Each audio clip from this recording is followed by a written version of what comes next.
నమస్కారం అమ్మా. నమస్తే. మీ అబ్బాయి గారు చెప్పినట్టే శాంతి హోమానికి అన్ని ఏర్పాట్లు చేశామమ్మా.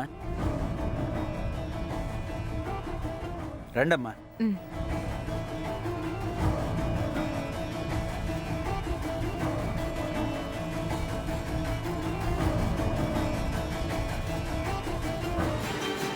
రండమ్మా. అమ్మా, హోమ కార్యక్రమాలు జరుపుకునేది ఇక్కడే అమ్మా. ఆ, పూజకు కావలసిన సామాగ్రి అంతా సిద్ధమేనా స్వామి? అన్ని ఏర్పాట్లు మీ అబ్బాయి గారే చూసుకున్నారమ్మా. దైవ సన్నిధానంలో దేవుని సమక్షంలో హోమం జరిపించడం అనేది చాలా శుభప్రదం అమ్మా. మీ కోరిక తప్పకుండా నెరవేరుతుందమ్మా.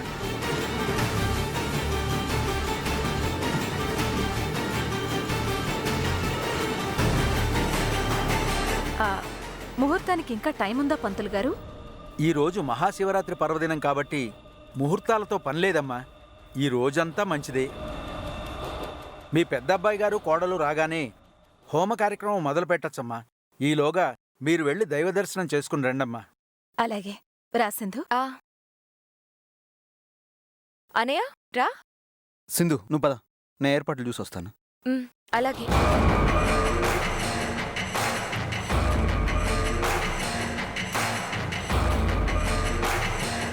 గోరకొస్తా అన్నాడు.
గోరక్, నీకోసం ఎదురు చూస్తున్నాను.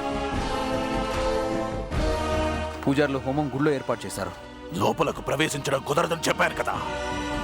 మీరు గుడి పరిసరాలు ఎక్కడ చేయాలో చెప్తానన్నారు కదా. అందుకే వచ్చాను.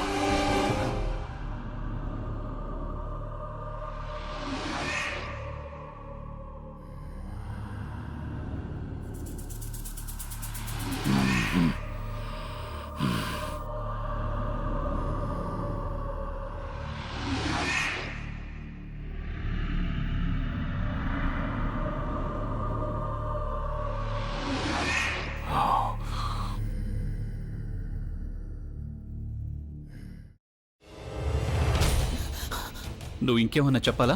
ఇంకేమన్నా అబద్ధం చెప్పాలనుకుంటే చెప్పేయి. నేను చూడాలనుకుంటున్నాను నన్ను మోసం చేయడానికి నువ్వు ఎంత నీచానికి దిగజారగలవు అని. ఎందుకు ఆలియా, ఎందుకు నువ్వు ఇలా చేసావు? నీకు తెలుసు కదా నానమ్మ తర్వాత నీ ఒక్కదానిని కదా నేను పూర్తిగా నమ్మేది. ఏమన్నావు నువ్వు? ఈ మధ్య అన్నిటినీ మర్చిపోతున్నావా? అది చాలు. వాటిలో ఉన్న శక్తి విషయాన్ని గ్రహించి మనకు వివరిస్తాయి.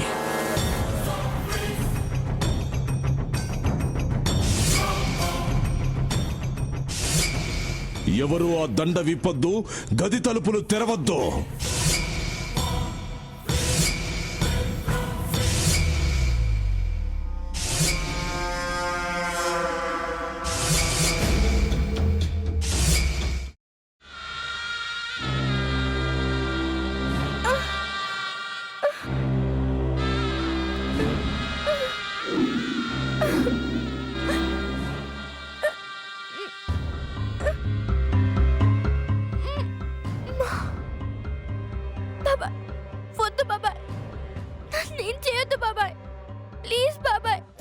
నీకు నిజం తెలిసినప్పుడే నా ఆలోచనలో నువ్వు చచ్చిపోయావు.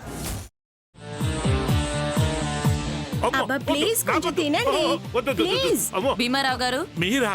ఇగో మీరా కాదు సక్కుబాయ్. అవును, మీ పనామే లేచిపోయిందని చెప్పి కంప్లైంట్ ఇచ్చినావు కదా. రేయ్ ఆయన కంప్లైంట్ ఇచ్చింది లేచిపోయిందని కాదు, కనిపించడం లేదు అని. అట్లానా? సరే మేడం. ఇడియట్. ఆ వంట మనిషి పేరేంటన్నారు? రత్తాలు మేడం. ఏం పెద్ద మంచి, నీ వంట మంచిని కూడా మేడం అని పిలుస్తావా? రేయ్ హాఫ్ బ్రెయిన్,